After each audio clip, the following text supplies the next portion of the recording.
మలయాళ నటుడు shine Tom చాకోను కేరళలోని ఎర్నాకులం పోలీసులు అరెస్ట్ చేశారు.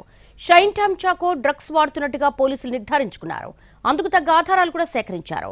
సజీర్ అనే పెడ్లర్ నుంచి షైన్ టామ్ చాకో డ్రగ్స్ కొనుగోలు చేసినట్టుగా గుర్తించారు.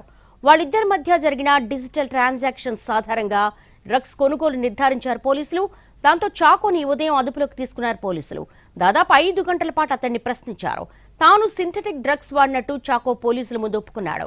దాంతో అతన్ని ఎర్నాకులం హాస్పిటల్కు తరలించి మెడికల్ టెస్టులు చేయించారు. అలాగే చాకో వెంట్రుకలు, గోళ్లను కూడా మెడికల్ టెస్టుల కోసం సేకరించారు పోలీసులు. ఆ తర్వాత అతన్ని అరెస్ట్ చేశారు. చాకోకు డ్రగ్స్ అమ్ముతున్న పెడ్లర్ సజీర్ ను పట్టుకునేందుకు స్పెషల్ టీమ్స్ ఏర్పాటు చేశారు పోలీసులు. ఈ నెల 16న పోలీసుల నుంచి కొద్దిలో తప్పించుకున్నాడు షైన్ టామ్ చాకో.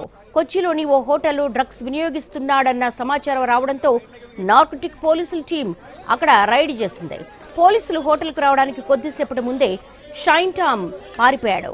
హోటల్ 3వ అంతస్తులో ఉన్న టామ్ కిటికీలో నుంచి 2వ అంతస్తులోకి దూకి అక్కడి నుంచి స్టెయిర్స్ ద్వారా పారిపోయాడు. 16 ఉదయం 11 గంటలకు ఈ సంఘటన జరిగింది. షైన్ టామ్ హోటల్ నుంచి పరారైన సీసీటీవీ ఫుటేజ్లను పోలీసులు సేకరించారు. టీమ్స్ గా విడిపోయి చాకో కోసం పోలీసులు గాలించారు. ఇవాళ ఉదయం అదుపులోకి తీసుకున్నారు.